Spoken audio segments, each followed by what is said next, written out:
This is Smithy.tv. Busy man. I'm You'd quite be a lucky. busy man if you Oh, had we're a to very unbusy apologize. man, you know, Well, but yeah. we don't accept your apology and we want you boycotted. Is a boycott anything different than not being booked? Well, we I want you would to be love booked. a boycott. I want to say something offensive enough to have people go, no one should go see this guy.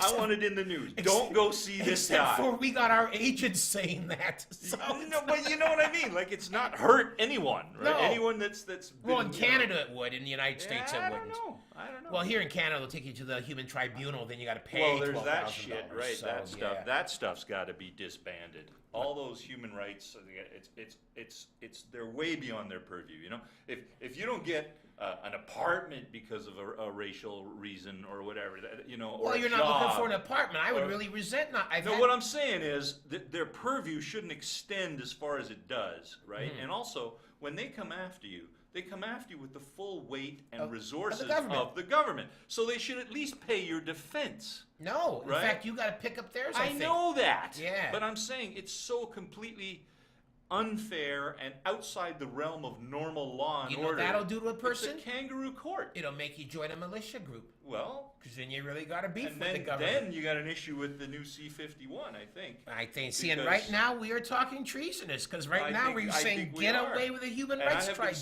saying, I've been saying since C-51 We're rolling.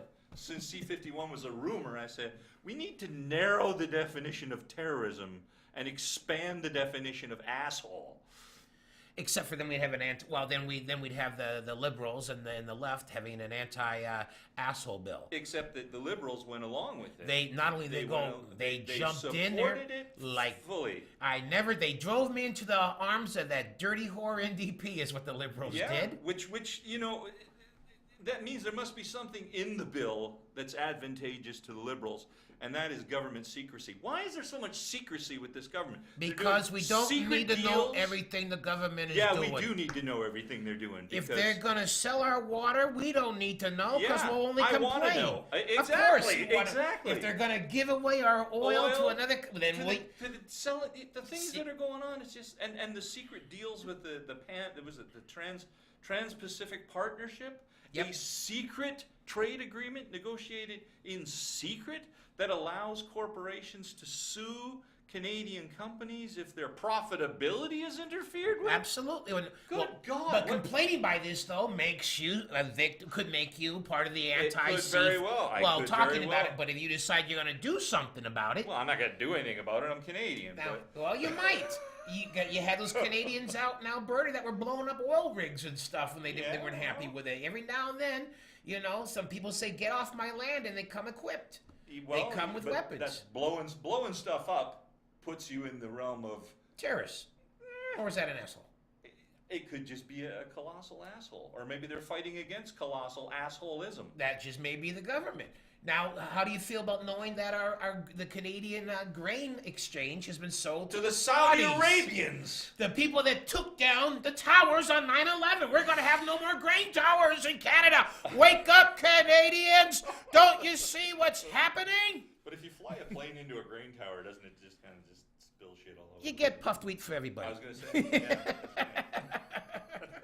Mind you, those things explode on their sure. own. The grain towers, right? Because it's the If it gets wet, then it expands or something? No, it's to do with the grain, the gases that come off of the grain or whatever it is. And, Okay. And a spark, like a spark in a grain tower, is serious. Because You live in a Wheat. further part of Oakville than I'm in Mississauga. I didn't know these things. I'm saying that wheat, flour. Okay. Flour, when it floats around in an open space, it's like a combustible type, and grain towers have exploded. Really? Yeah, Sorry, I did not know that. yeah. And I obviously don't know enough about it to explain it, but I think they did something about it on MythBusters, Okay. on grain towers exploding or flour bombs. Did they not blow up some like? I don't know that. I've only watched a couple you of myth basically blow you. It's a two-stage thing. You have to blow the flour into the air, and then you have to prove why. ignite it. Yeah. yeah. Yeah, I've only watched a couple of MythBusters since I saw they weren't going to show the myth about Nicki. Minaj? No. From Fleetwood Mac.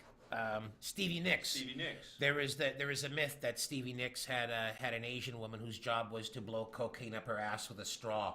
And I've been waiting for that episode of MythBusters, and it hasn't aired yet. So, But if the straw pulls out and the cocaine just blows it, that's like combustible. or if you put the So you don't straw want in to too spark. far, it's going to be quite combustible I too. imagine So, it would be. but what a great job if you could get it, Stevie Nicks. Yeah, a great job. Yeah. So okay, so now with the C-51, it horrifies me. I feel like Trudeau and the Liberals, because I've always, well, not the first, I won't say I've always voted Liberal.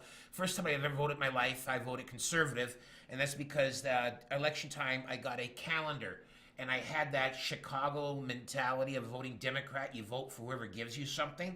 So the first time I voted was, well, they gave me a calendar. So there you go. they got my vote. Show you that your days are numbered. Since then, my price for my vote has gone up. I've traded it for a calendar for promises. Oh, promises. Of better days better in my calendars. calendars. Yeah. But since then I've always voted Liberal, and totally feel thrown underneath the bus with the Liberals jumping in with the Conservatives on the C-51 deal. Totally. And apparently their reason for it was saying, well, this is one of the things we had to do to get along in order to get other I think things their passed. reason for it is they didn't want to have Harper be able to say, "Oh, see, the Liberals are in favor of terrorism."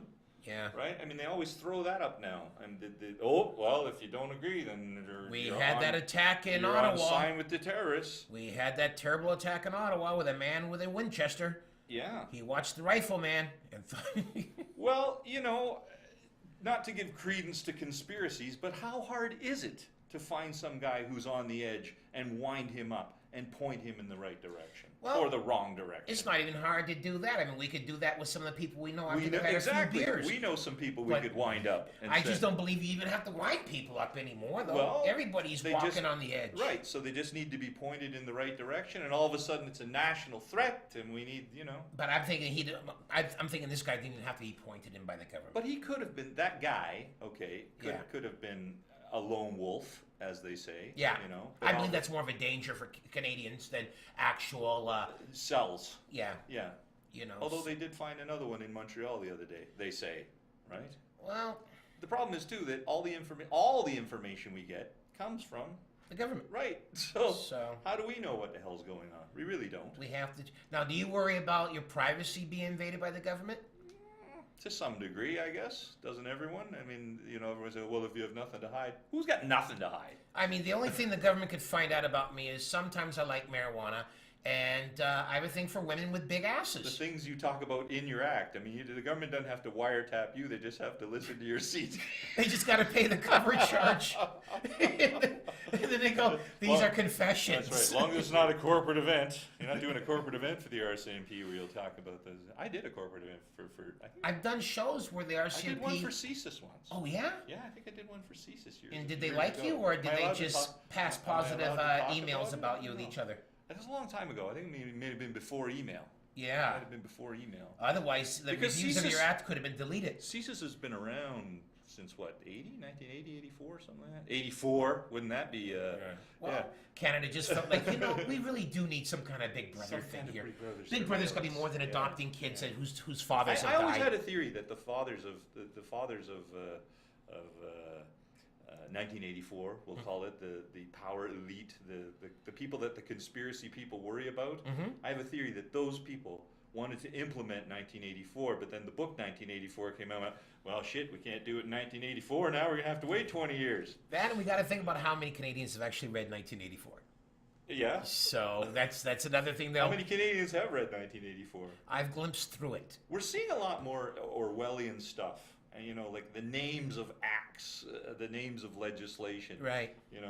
I can't. I was trying. Well, dude, it's beautiful. I'm glad they came to the names of acts and legislation. When George Bush had his Axis of Evil, it was written by a Canadian. Oh, that's right too. Yeah. Yeah. A Canadian that left Canada and got a gig writing for But I'm trying to think. There was politicians a in the piece of States. legislation that came out recently, and when I read the name of, it, went, oh man, why don't you just call it like the Orwellian Act of 19, Right. of 2000, whatever. What the hell was it? I can't remember now. It's okay Man, because I come so unprepared. For we these weren't supposed to podcasts. know this information anyway. So if you other forget, than the $300 slacks that I have on below the table. 300. I thought they were $3,000. You All got right, a discount on them. That's right. That's right. Oh well. Anyway, so you're not looking forward to this C-51 limiting to well, look at all the things we got angry about. I don't look forward to any government legislation. You definitely want less government. I want less government, and I think the government, for every law that they pass, they should have to take 2 off the books. Okay. Right. So do you like dogs on a leash or no? You want to reduce crime? Reduce crimes. Take what is because the things that are becoming crimes that you can go to jail for, some of it's ridiculous. Absolutely. You know, and the things that go on in the States where you can be thrown in jail for like the slightest of, you know. Well, that's the matter because they've been, you know, because they got private prisons, right? So that's scary. That's a whole nother scary thing that we're going to have to doing deal that. with. We're headed that way here as well. You know, because apparently they can feed them less and spend less money and put them to work and.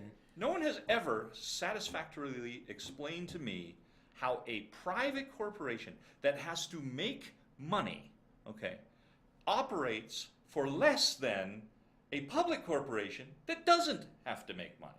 Well, obviously the services are reduced. Well, of course. That's what I mean. But when they say, oh, well, we're going to save money. No, you're going to have exactly what you say, reduced services. So right? Private prisons, I guess that would mean less laundry, less quality But it doesn't. food. It won't end up that way. It will end up with charging the taxpayers more. More, exactly, because somebody has to make a profit. Getting back to the sale of Hydro One. Hydro One. Which should not be allowed. Because these governments, why is it someone who's elected for 4 years is allowed to fuck me for 100?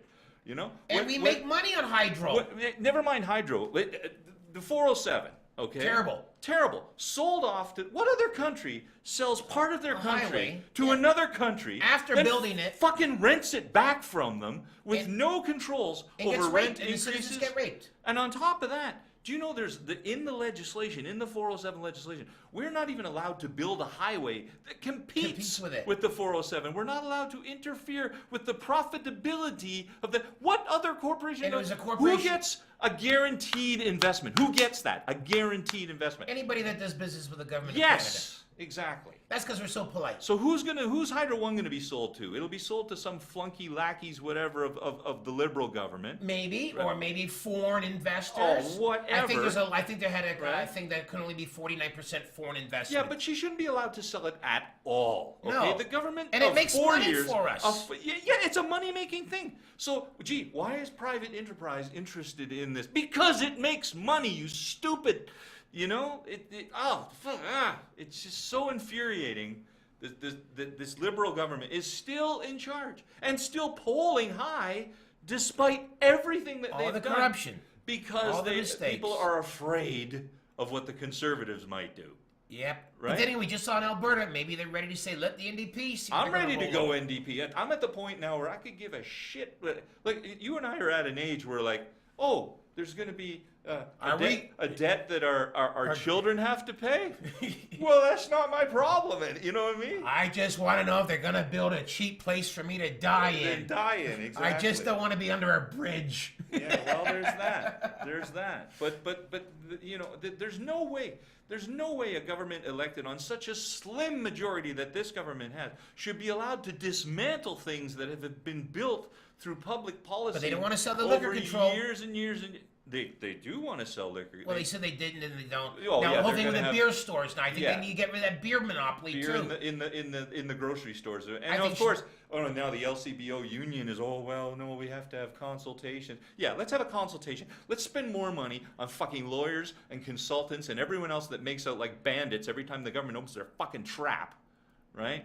I love when we have to have inquiries. Oh, how do you get to be a consultant? That's the best gig in the world. How many people are in the Senate? How many people are in the Senate? Less than 100? I think so. How does it cost $121 million to go through their expenses? Because they're good at it. Again, you know, you have to look. So now, if we investigate the Auditor General, what's that? $500 million now? You know what I mean? See, that's why the government wants us knowing little. Yes, and then the more you try to find out, the more it costs. You. Yep. Right? Because it's all friends of friends of friends of friends of friends, and there is no one at any level of government, municipal, provincial, federal, who gives a shit about the little guy. No one. Rob Ford did. That one wasn't that what he tried to convince us? Yes, about the little guys. See, the gravy train's bigger than Robbie Ford's bar bill. You know, so I love it, Glenn. Just now you've combined Walking Tall and what was the one with Michael Douglas with the glasses? Falling Down. I love Falling Down. You've been and I'll tell you Walking something Tall, about Falling Down. Falling Down. You know That is you. You what used was to the dress character? like that on What was the stage. character's name in Falling Down? I don't recall. Bill Foster. Okay. Is my uncle. Oh, well, then. I remember a period of time when you were wearing the white shirt with the pens in there. You had adopted the falling down look For a couple years, yeah. Yeah, and I mean, but you're even more falling down now than you were when you were wearing this shirt. I am more falling down. And that's because of our knees. But and I also think there's a little bit of I'm not gonna put up with it anymore. I think there's a little bit of Network coming A through. little bit. That's one of my favorite movies of all time. We're Network gonna is wrap one this of up. my One favorite great movies. story about the city of San Francisco. When All I right. lived there, it was a Saturday night, another night with no gigs, and the PBS channel was playing Network. Okay. And right at the time when he goes, I want everybody Did you go to your window? And I stick my head out the window and I yell, I'm mad as hell and I'm not going to take it anymore. And then I heard no less than 11 or 12 other people stick their heads out the window and start yelling. And to me, that was so cool. The mad as hell? Yeah. Oh, fantastic. And it was echoing, and it was like different apartments. I'm mad as hell. I'm mad the hell. I'm not going to, you know. And it was, and I thought, like, man, only in San Francisco. Oh, right. Would you have people so cool, so hip, watching PBS, knowing the reference that they're going to the window and they're going to yell it too. You know, now doing it and you're side by side in the suburbs here of Ontario, you do that, your neighbor thinks you're beating the wife and they call the police. So I live in Oakville, man, the land of bylaws. Oh man, so you're not allowed to open your window. You're not even allowed to open your window. Anyway, folks, we're out of time for this one. This has been my guest. Thank you very much, Glen Foster, that Canadian guy. I'm Kenny Robinson. We've been breaking down the news. And if you want to watch us more often, then all you got to do is say, I'm mad as hell, and I'm not going to watch anything else other than this show. Check you later.